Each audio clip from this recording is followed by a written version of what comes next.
So, looking at all these new P-Bandai kits coming out, well, it's been coming out for the past few years now. I've been meaning to buy one and make one like this for a long time. I was originally going to mention this in the beginning of this video and I forgot. But besides the type base jabber Type 89, which I'm currently working on right now, this is actually technically my first ever P-Bandai Master Grade kit that I'm working on. I worked on the what was that P-Bandai kit? Oh yeah, the Pale Rider, which I got at Comic-Con I think it was 2 years ago, and that was actually just a regular straight build because it was a metallic version of it, and I don't even think that was P-Bandai. What I did buy P-Bandai was a Pale Rider, I believe Space Type, because the one that I have is the Ground Type, the one that I made. And I do have one that I built a few years ago, the Start Jagan. And I did buy a P-Bandai Dom, I believe it was the Dom Tropin from Unicorn. I don't know if it's considered Dom Tropin. It's not the Dowage, which now we're waiting for the images of that coming this week, I think.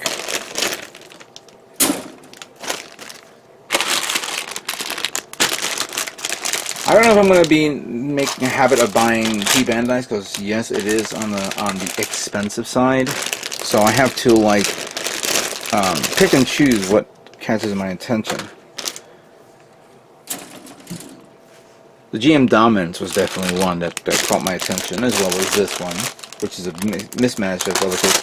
And I'd like to thank the person who sent me a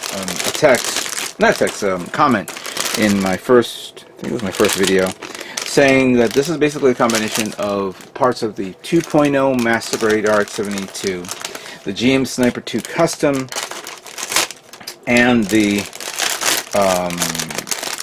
actually the GM Dominance too. Parts of that.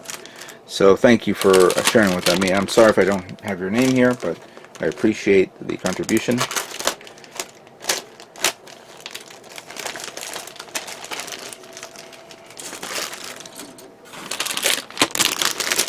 Right now I'm just going to prepare removing all these parts from the bags. In reality, I think I'm not going to do what I was thinking I'm going to do right now, because that will be maybe a waste of time, but I'm not. So you guys know, I'm going to start taking all the parts from the trees, but I got to carefully look at each part and remove the ones that I need and leave the other parts there, so I don't get confused. So I'll go through the manual, pick the part from that, put it in the respective colors. So this will be white, blue, and gray. The red and the yellow. I have another container here, right here, so that will go there, and whatever off other colors that I need. But once I separate the parts that I need for this kit, then I want to re-separate the parts that I don't need and put them away in storage, so that way it doesn't get in the way. And of course throw away the sprue trees, that way it doesn't bother me. So give me a moment while I prepare that. Alright, so I got it all separated, as you can see here, to a certain degree. We have all the charcoal parts, all the yellow and red parts. We have all the whitish gray parts, you could say, and we have all the blue parts here. Now, at first glance, you'll notice there is two tones a lot in this, because this one's more of a darker gray, darker charcoal color, almost near black, while this is the regular standard charcoal grayish color. So I may end up calling an audible, and going to now switch up or add an extra color to supplement the backpack and whatever other colors that needs a darker tone. And I'm going to use Titan's Blue 1, which I've always been a fan of this color. I may have to buy more of these because I like this tone. I like that color tone. The gun, as you can see here, is a different color tone as well, and it's a lighter gray tone. So, trying to figure this out, considering that I did separate two colors for the white and gray, like these two, as I mentioned, for these two, and then I could probably use this one for this, for this one. That all depends on how I, figure this out. So that's fine. Blue is blue, that's fine, and then red and yellow and orange, and red, yellow, and clear is here. This box here contains all the extra parts, which I'm going to separate and put away because I don't want to get in my way. So right now I'm going to begin the process of removing each one of these little nubby thingies using my Olaf knife and my, actually I'm not going to use this Olaf knife, I'm going to use the my better nippers now from Gundam Planet, which I haven't I've been removing all the parts using this Mr. Tools nippers that allows me to cut off the parts from the sprue. Now I'm just going to use the Gundam nippers. I'm sorry, the Gundam Planet nippers to just remove the excess and then begin the cleaning phase. But right now, I'm going to begin with this first and then build the inner frame to see how it looks. So give me a moment. Alright, so we're going to begin the assembly of the kit starting with the inner frame. And again, this is, according to this, is parts of the GM Dominance, the Sniper Custom, or Sniper 2 I think it was. No, Sniper 2, that's right. And of course the RX-78 2.0 kit. So we're only going to start assembling the inner frame, so we can take a look at this for now and see how it fares up. So we have these two parts here. So this one goes there. This one goes there. So that takes care of that. And these partially swivel.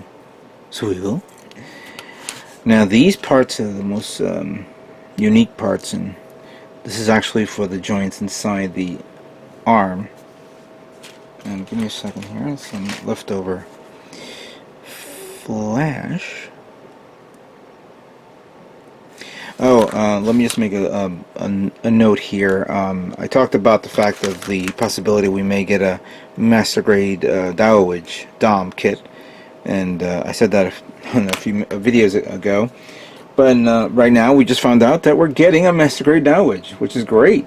Great news. I hope a lot of you guys are excited, and I hope that Bandai starts making more DOM variants in master grades. We definitely need some.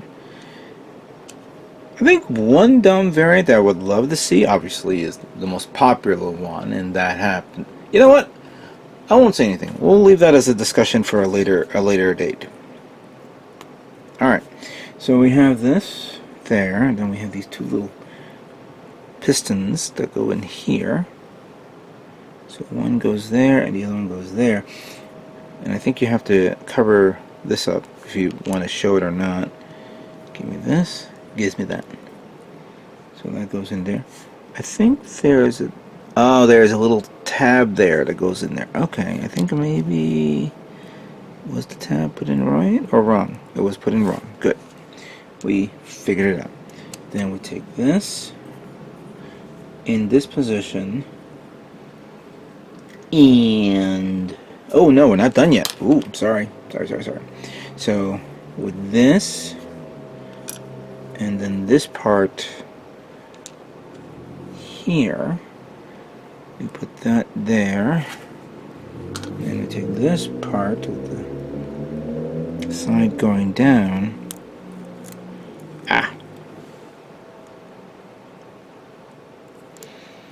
Come on, get in there. Get in. Okay. There, so it should look like this. Let's repeat the process, but in reverse. So Fortunately, the manual shows you in different angles and how to put them on. Just gonna bring this down a bit.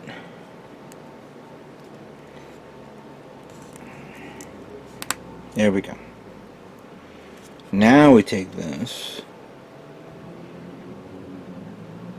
and put this one through here and this one through there, like this.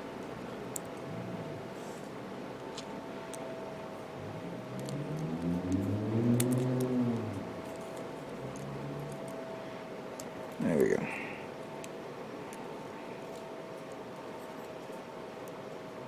So it kind of looks like that, in that way. Now the next plate goes is the blue one, but we're not going to put that on. Maybe, I don't know. And as a matter of fact, we are missing a part. A part that I thought I put to the side.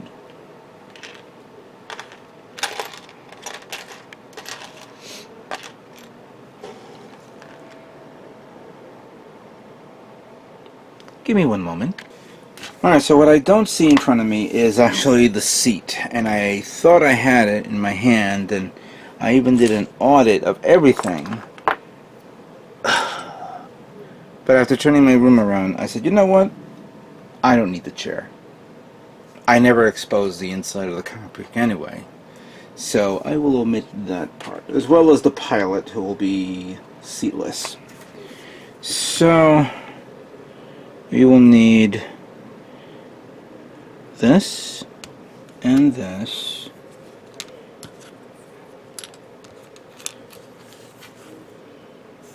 This part will go here. Then this part will go there.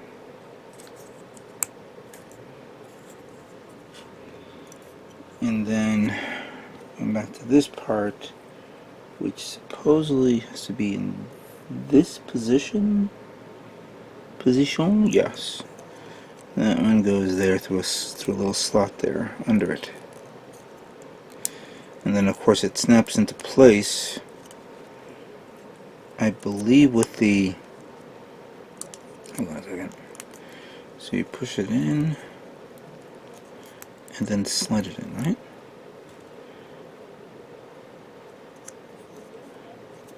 There we go. That doesn't look right. Maybe I should put the blue part on it. Oh, I know why. Because I didn't close it right.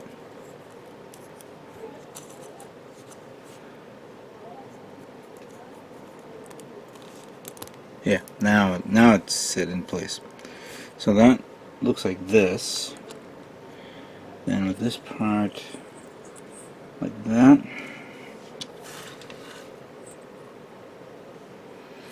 This one goes here. And goes there.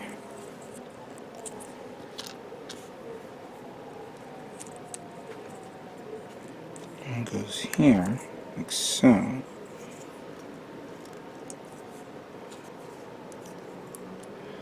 That connects to that, like so.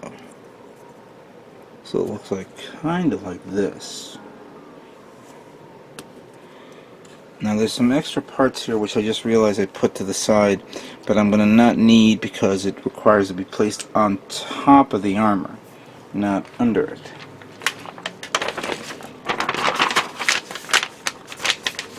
But I do definitely need this one for the neck piece. So that will go there for that. The next part happens to be the backpack, and this one goes right there. It's easy, relatively easy. These two parts actually holds up the little vent, the yellow vents that goes there, but I'm going to put this on, not too much though, because I'm going to have to pop it out later on. But at least it gives me an overall look on how I'm going to paint this and how it will expose under the kit. And then we have the two thruster parts here. Again, this one has those yellow parts that go in there. Then we have this part. No, this part. And one goes here. There's a notch, so you know in what orientation it is. Yeah, that's good. It has a notch, and when you're about to put this on, make sure you test fit it first, but then you'll also need to know where you need to work on the part to remove the excess markings, because sometimes you can put the thruster on and you'll notice that when you sand it down you may screw up. Now normally with thrusters you could turn it in the position where okay, I'll put it in this position so no one can see that scar mark. But now that it's already affixed to a specific position, you want to test fit it first so you know where you want to concentrate on cleaning it. Obviously you want to clean the whole area of the thruster so it doesn't show the markings. But just to give you a heads up that this won't allow you to do that little trickery that I just mentioned a moment ago. So with this, we put this one here, like so.